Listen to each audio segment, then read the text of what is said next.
Olá, pessoal! Vamos mergulhar de cabeça num tema que é figurinha carimbada em qualquer prova do Ministério Público: a desapropriação. Olha só o nosso mapa para dominar esse assunto de vez. Vamos passar pelos fundamentos, pelo procedimento, vamos focar muito em emissão na posse e indenização, que é onde o bicho pega. E depois a gente ainda vê a desapropriação indireta, os regimes especiais e umas questões processuais que valem ouro na hora da prova. Então, bora começar pela base, né? De onde vem esse poder, que é um dos mais enérgicos do Estado, de intervir na propriedade privada? Então, o que é a desapropriação? É o Estado transferindo um bem do particular para si. Mas a palavra-chave aqui, o pulo do gato, é aquisição originária. O que isso quer dizer na prática? Que o imóvel vai para o Estado com a ficha limpa, zerado. Qualquer hipoteca, penhora, qualquer problema que existia antes, simplesmente desaparece para o poder público. Ok, mas por que o Estado faz isso? Basicamente por dois grandes motivos: utilidade pública ou interesse social. E aqui, gente, atenção máxima. A utilidade pública olha mais para a conveniência da administração. Já o interesse social tem um pé na função social da propriedade, em corrigir desigualdades. Entender essa diferença é fundamental para acertar uma questão clássica de prova. Já sabemos os fundamentos. Agora, vamos ver o como. O procedimento para desapropriar tem duas fases bem distintas e sequenciais. Primeiro, tem a fase declaratória. É o Estado dizendo oficialmente: olha, esse imóvel aqui é importante para um fim público. Isso é feito por um decreto. Depois vem a fase executória, que é a parte prática. Ou rola um acordo amigável sobre o valor, ou a coisa vai parar na justiça para ser resolvida. E olha que interessante essa regra do nosso pacto federativo. É uma via de mão única. A União desapropria de estados e municípios. Os estados, dos municípios. O contrário, de jeito nenhum. É uma escadinha de poder, uma hierarquia.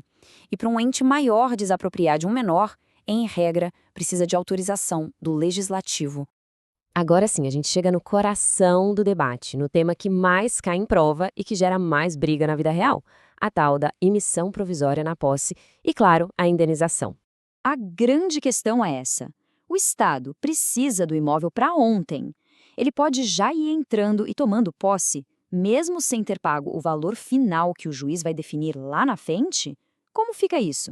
A resposta é sim, pode, mas não é de qualquer jeito. Para isso acontecer, tem que ter dois requisitos bem claros. Primeiro, o decreto tem que declarar a urgência da medida. E segundo, o Estado tem que fazer um depósito prévio, em dinheiro, como garantia para o proprietário. Cumprindo isso, ele pode ocupar o imóvel enquanto o processo discute o valor final. Ok, o Estado depositou a grana. E o proprietário pode pegar esse dinheiro? Pode e deve. A regra é que ele pode levantar de cara até 80% do valor, mesmo que a briga sobre o preço final continue. Agora, para sacar os 100%, aí o buraco é mais embaixo. Precisa provar que o imóvel é dele mesmo, sem nenhuma dúvida, e que todos os avisos legais foram publicados certinho. E agora, um tema que derruba muito o candidato: juros. Pensa comigo. Os juros compensatórios servem para compensar o dono por ter perdido a posse antes da hora. Já os moratórios são uma multa para o Estado, por ter atrasado o pagamento do valor final. Percebe a diferença? Um compensa a perda do uso, o outro pune a demora no pagamento. São coisas totalmente diferentes, com bases de cálculo e datas de início também diferentes. Muita atenção aqui. E como é feito o pagamento final? A regra geral é via precatório, a famosa fila de pagamentos do governo. Só que o STF deu uma cartada de mestre. Se o governo já é um mau pagador, se ele já está atrasando seus precatórios, aí não. O pagamento da desapropriação tem que ser feito na hora, por depósito judicial. É uma proteção para o cidadão. Bom, até agora a gente viu o jeito certo de fazer. Mas e quando o Estado faz tudo errado? Quando ele simplesmente se apropria do bem sem seguir o procedimento? Aí a gente entra na chamada desapropriação indireta.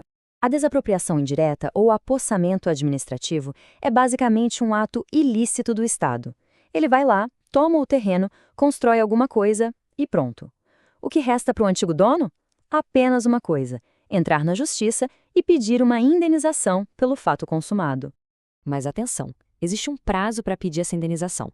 A regra geral fixada pelo STJ é de 10 anos, quando o Estado fez obras de caráter produtivo no local. A lógica é parecida com a da uso capião. Agora, se o proprietário conseguir provar que o Estado só tomou o terreno e não fez nada lá, o prazo sobe para 15 anos. E tem um detalhe sutil, mas importante, do STJ. Imagina uma área que foi invadida por particulares. Aí o Estado vai lá e leva luz, água e esgoto. Isso é desapropriação indireta?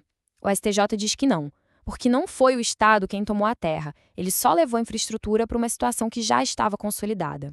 Agora, vamos para aquelas exceções que os examinadores adoram cobrar para testar quem realmente aprofundou no tema: os regimes especiais e a jurisprudência dos tribunais superiores. O decreto que dá início à desapropriação não vale para sempre. Ele tem um prazo de validade, que a gente chama de caducidade. Para utilidade pública, são 5 anos. Para interesse social, o prazo é mais curto, 2 anos. Mas olha a exceção de ouro. Para criar unidades de conservação ou demarcar terras quilombolas, o STJ já decidiu que não há prazo de caducidade. Para fechar com chave de ouro, vamos a alguns pontos processuais quentíssimos que podem ser o diferencial na sua prova. E os honorários do advogado do proprietário, como ficam? A lei é inteligente aqui. O percentual não é sobre o valor total do imóvel, mas sim sobre a diferença entre o que o Estado ofereceu no início e o que a Justiça mandou pagar no final. Ou seja, o advogado ganha sobre o sucesso que ele teve em aumentar a indenização.